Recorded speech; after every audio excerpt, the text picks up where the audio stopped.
Andhra Pradesh ONGC gas plant mori 5 well దగ్గర జరిగిన huge explosion. అసలు అక్కడ ఏం జరిగింది? గవర్నమెంట్ చెప్తున్న మాట ప్రకారం ఇది ఒక చిన్న గ్యాస్ లీక్ లేక కంట్రోల్ తప్పి పెద్దగా పేలిపోయిన బ్లో అవుట్. ఈ సంఘటనలో ఎటువంటి ప్రాణ నష్టం జరగలేదు కాబట్టి ఇది చిన్న విషయమా? అసలు ఇలాంటి ఒక ఇన్సిడెంట్ జరగడానికి దీని వెనకాల ఉన్న అసలు కారణం ఎవరు? అసలు ఇలా జరగడానికి కారణం డీప్ ఇండస్ట్రీస్ అని పిలువబడే ఒక ప్రైవేట్ కంపెనీ యొక్క నెగ్లిజెన్స్. ముందుగా ఆ రోజు జరిగిన ఈ ఇన్సిడెంట్ గురించి టైం టు టైం అంటే ఈవెంట్ టు ఈవెంట్ ఏం జరిగిందో మనం క్లారిటీగా చెప్పుకుందాం. January 5, 2020 అయితే మార్నింగ్ టైమ్ లో అక్కడ సిచ్యువేషన్ నార్మల్ గానే ఉంది. అక్కడ పనిచేస్తున్న డీప్ ఇండస్ట్రీస్ టీమ్ ఏదైతే ఉందో వాళ్ళు ఒక క్రిటికల్ ఆపరేషన్ ని స్టార్ట్ చేశారు. దాన్నే ప్రిఫరేషన్ అని అంటారు. సింపుల్ గా చెప్పాలంటే బాంబింగ్. కరెక్ట్ గా 11 AM కి డీప్ ఇండస్ట్రీస్ టీమ్ మెంబర్స్ ఏదైతే ఉన్నారో 2700 meters లోతులో అంటే 2.7 kilometers లోతులో ఉన్న గ్యాస్ ని బయటకు తీయడానికి రెడీ అవుతున్నారు. వాళ్ళు గ్యాస్ బయటకు తీయాలనుకుంటున్న బావి ఏదైతే ఉందో అది ఇప్పటిదేం కాదు. 1993లోనే డ్రిల్ చేసి తర్వాత పట్టించుకోవడం మానేశారు. ఇప్పుడు వీళ్ళు చేస్తుంది రివైవ్ ఆపరేషన్, అంటే ఆ బావిని మళ్ళీ వాడదామని. అయితే ఇక్కడ గమనించండి, వాళ్ళు అనుకున్న ప్లాన్ ప్రకారంగానే వెళ్తున్నారు. కరెక్ట్ గా 11:30కి టర్నింగ్ పాయింట్. అయితే ఆ బావి అయితే ఉందో లోతులో ఎక్స్ప్లోజన్స్ పెట్టి బ్లాస్ట్ అయితే చేశారు. వెంటనే అక్కడ ఉన్న రాక్స్ నుండి గ్యాస్ హై ప్రెషర్ తో బావిలోకి దూసుకొచ్చింది. దీన్నే కిక్ అంటారు. ఆ సమయంలో ఆ గ్యాస్ బయటకు వస్తుంటుంది కదా, అక్కడ ప్రెషర్ ఎంత ఉందంటే 2500 PSI. ఇది మామూలు ప్రెషర్ కాదు. 11:30 నుంచి 11:35 మధ్యలో ఈ సంఘటన జరగగానే కరెక్ట్ గా 11:35కి క్రూ మెంబర్స్ కి అర్థమైపోయింది సిచ్యువేషన్ అనేది చేయి దాటిపోతుందని. ఎందుకంటే అంతగానం ప్రెషర్ ఒకటేసారి రిలీజ్ అవ్వడం వల్ల సిచ్యువేషన్ అనేది చేయి దాటిపోవడంలో ఏమని చెప్పండి, చేయి దాటిపోయింది. అలాంటి సమయంలో వాళ్ళు ఏం చేస్తారంటే ఒక కెమికల్ మడ్, బుడద లాంటి ఒక లిక్విడ్ పదార్థం అయితే ఉంటుంది. అలా వస్తున్న గ్యాస్ ఏదైతే ఉందో దాన్ని ఆపడానికి ఈ లిక్విడ్ వేస్తారనమాట. బుడద లాంటి పదార్థం అయితే అందులో వేయడం జరుగుతుంది. అలా వేసినప్పటికీ సక్సెస్ అవ్వలేదు. ఎందుకంటే ఆ గ్యాస్ యొక్క ప్రెషర్ ఎంతైతే ఉందో దాని వల్ల వాళ్ళు వేసిన ఈ కెమికల్ మడ్ ఏదైతే ఉందో అది మొత్తం బయటకు వచ్చి ప్రెషర్ తో బయటకు కొట్టేస్తుంది. కరెక్ట్ గా 11:35కి ఇక పరిస్థితులన్నీ చేదాటిపోతున్నాయని క్రూ మెంబర్స్ కి అర్థమైపోయింది. ఇలాంటి సమయంలోనే వీళ్ళు ఏం చేస్తారంటే మనకు స్టెప్స్ ఉంటాయి కదా, సేఫ్టీ స్టెప్స్, అవి ఫాలో అవుతారు. అందులో ఫస్ట్ మామూలుగా ఏంటంటే బురద లాంటి పదార్థం ఏదైతే కెమికల్ మడ్ అని అంటారు, బురదలాగా ఉంటుంది. అయితే దాన్ని ఆ బావిలోకి వేయడంతో స్టార్ట్ చేశారు. ఇది అలా వస్తున్న గ్యాస్ ని స్టాప్ చేయడానికి. కానీ గ్యాస్ యొక్క ప్రెషర్ ఎక్కువగా ఉండడం వల్ల ఆ మడ్ అనేది రివర్స్ పంప్ లోపలికి వేసినప్పటికీ మళ్ళీ రివర్స్ గా వచ్చేసింది. సో వృధా అయిపోయింది అది. ఇక అలా జరుగుతూ కరెక్ట్ గా 12:20కి ఇక పరిస్థితి పూర్తిగా చేదాటిపోయింది. ఆ వస్తున్న ప్రెషర్ ఒకటి బాగా పైకి కొట్టడంతో అక్కడున్న క్రూ మెంబర్స్ ఏవైతే ఉన్నారో పనిచేస్తూ ఉంటారు కదా, వాళ్ళందరూ భయంతో అక్కడ నుంచి పరుగులు పెట్టడం స్టార్ట్ చేశారు. ఇక అలా ప్రెషర్ తో దాదాపు ఒక 500 meters రేడియస్ వరకు తెల్లని పొగలా కమ్ముకుంది ఆ ఏరియా మొత్తం ఆ గ్యాస్ వల్ల. సో కరెక్ట్ గా 12:40కి ఈ సమయంలోనే మంటలైతే అంటుకోవడం జరిగింది. ఆ మంటలు ఎలా అంటుకున్నాయంటే ఈ ప్రెషర్ తో బాగా పైకి వస్తా ఉంది కదా ఈ గ్యాస్, చమురు ఏదైతే క్రూడ్ ఆయిల్ ఏదైతే ఉందో అది వస్తుంది కదా, అలా వస్తున్న సమయంలో కొన్ని రిగ్స్ కి తగిలి ఫ్రిక్షన్ అయితే ఏర్పడింది. దానివల్ల చిన్న స్పార్క్ చాలు కదా గ్యాస్ మొత్తం అంటుకోవడానికి, అదే జరిగింది. చిన్న స్పార్క్ వల్ల మొత్తం బ్లాస్ట్ అయిపోయింది. దాదాపు 20 మీటర్ల ఎత్తు, అంటే దాదాపు 6 floors బిల్డింగ్ అనుకోండి, ఆ హైట్ వరకు మంటలైతే పైకి లేచాయి. కరెక్ట్ గా 1 o'clockకి పోలీసులకి అండ్ ఫైర్ డిపార్ట్మెంట్ కి అయితే సమాచారం ఇవ్వడం జరిగింది. అండ్ అలాగే ఎలక్ట్రిసిటీ డిపార్ట్మెంట్ వాళ్ళు చుట్టుపక్కల ఉన్న గ్రామాలకి కరెంట్ అనేది కట్ ఆఫ్ చేశారు. ఎందుకంటే షార్ట్ సర్క్యూట్ అవ్వకుండా ఇంకా ఫైర్ ఇంకా స్ప్రెడ్ అయ్యే ఛాన్స్ తగ్గిద్దామని ఆ పని చేశారు. కరెక్ట్ గా 2:30కి డిస్ట్రిక్ట్ కలెక్టర్ అండ్ ఎస్పీ గారు అయితే అక్కడికి చేరుకున్నారు. వాళ్ళు చేరుకున్న వెంటనే 1 నుంచి 4 kilometers రేడియస్ లో ఉన్న జనాభా ఎవరైతే ఉన్నారో వాళ్ళందరినీ ఎవాక్యువేట్ చేసి దాదాపు 600 మందిని రిలీఫ్ క్యాంప్ అయితే పంపించారు. చాలా మంది దీన్ని న్యూస్ లో గ్యాస్ లీక్ అని అంటున్నారు, కానీ ఇది గ్యాస్ లీక్ కాదు, ఇది గ్యాస్ బ్లోఅవుట్ అని అంటారు. ఎందుకంటే ఒకేసారి ప్రెషర్ తో గ్యాస్ మొత్తం అంతగానో బయటకు వస్తే అది లీక్ అవ్వదు, అది బ్లో అవుట్ అవుతుంది. అయితే దీని వెనుక ఉన్న టెక్నికల్ రీజన్స్ అయితే చాలా సింపుల్ గా ఎక్స్ప్లెయిన్ చేస్తాను, ఒకసారి వినండి. అండ్ అలాగే ఈ వీడియోని మీరు ఎంతవరకు చూస్తున్నారంటే నేను ప్రొవైడ్ చేసే ఇన్ఫర్మేషన్ మీకు ఎంతో కొంత నచ్చిందని అనుకుంటున్నాను. ఒకవేళ మీకు వర్త్ అనిపిస్తే మన ఛానల్ ని సబ్స్క్రైబ్ చేసుకుంటే మన ఛానల్ కి గ్రోత్ అవ్వడానికి ఇంకొంచెం హెల్ప్ అవుద్ది. అండ్ వీడియోలోకి వెళ్ళిపోతే, ఒక ఆయిల్ బావిని వెల్ ని డ్రిల్ చేస్తున్నప్పుడు ఆ డ్రిల్ చేస్తున్న క్రమంలో లోపల ఉన్న గ్యాస్ అది పైకి రావాలని చూపిస్తుంది ఆ హోల్ ద్వారా. అయితే అప్పుడు మనం చేయాల్సింది ఏంటంటే మామూలుగా గ్యాస్ బయటకు రాకుండా ఒక బురద లాంటి పదార్థం కెమికల్ మడ్ ఉంటుంది, దాన్ని ఆ వెల్లోకి వేస్తారు. అయితే ఇక్కడ చిన్న ట్రిక్ ఏంటంటే మనం వేస్తున్న ఆ కెమికల్ మడ్ ఏదైతే ఉందో అది ఎప్పుడు గ్యాస్ యొక్క ప్రెషర్ కన్నా ఎక్కువగా ఉండాలి, ఆ వెయిట్ అనేది ఎక్కువగా ఉండాలి.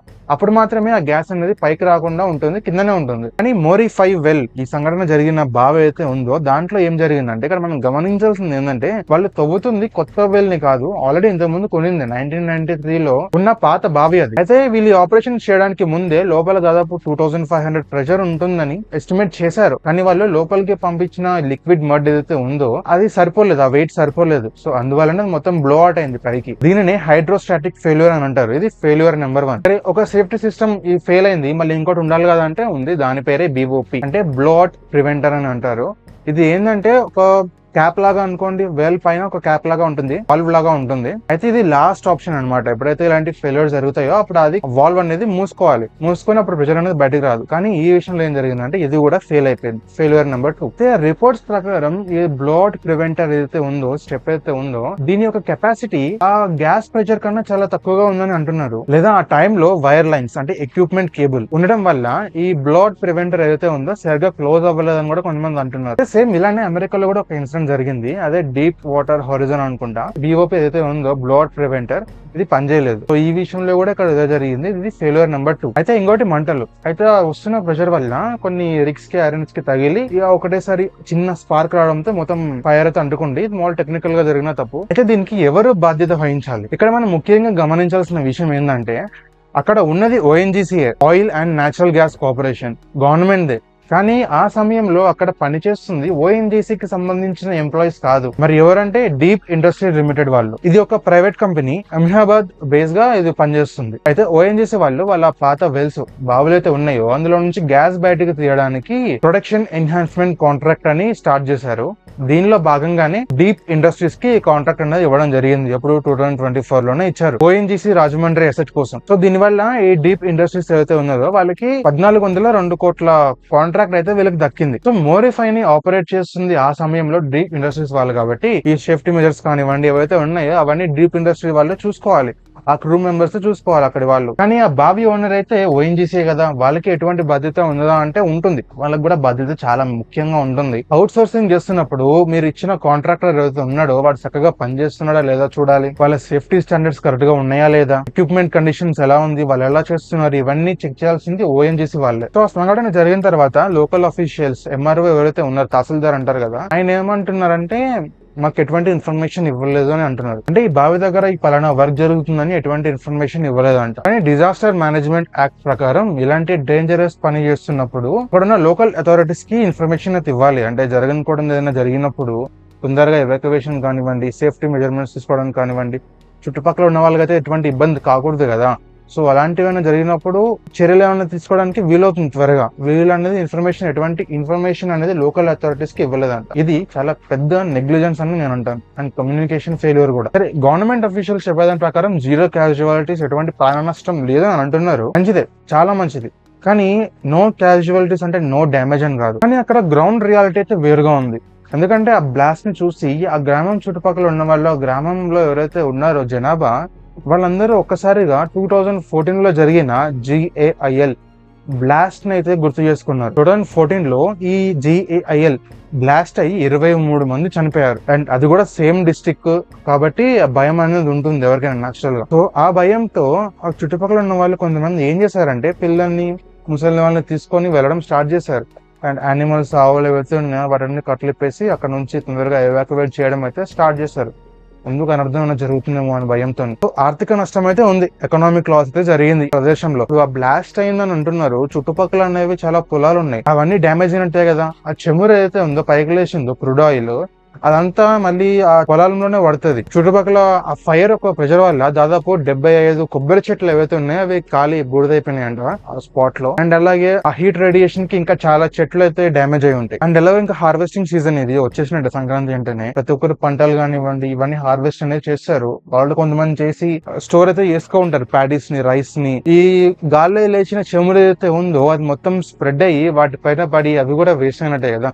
అసలే క్రూడ్ ఆయిల్ చిన్న వాటర్ లో సముద్రంలో కలిసినా కూడా చాలా వాటర్ అనేది వేస్ట్ అయిపోతుందని అంటారు. అండ్ ఆ క్రూడ్ ఆయిల్ కూడా కెనాల్ వాటర్ లో, రివర్స్ లో, చుట్టుపక్కల ఉన్న వాటర్లలో మొత్తం పడింది. సో ఇది రైతులకైతే చాలా పెద్ద దెబ్బ.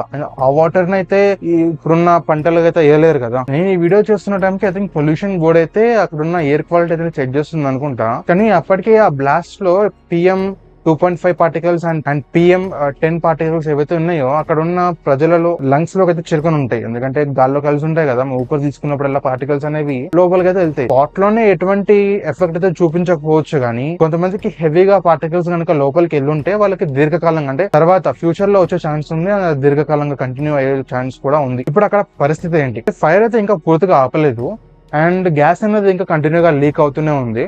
ONGC క్రైసిస్ మేనేజ్మెంట్ టీమ్ అయితే అక్కడికి వెళ్ళి ఇక్కడ అంబ్రెల్లా రెయిన్ అయితే స్టార్ట్ చేశారు. అంటే కంటిన్యూగా వాటర్ అనేవి పడేలా చేస్తారంట ఆ ఏరియాలో. అండ్ అక్కడంతా ప్రాజెక్ట్స్ నీట్ గా కంప్లీట్ అయ్యేసరికి మేబీ 1 or 2 weeks అయితే పడొచ్చు.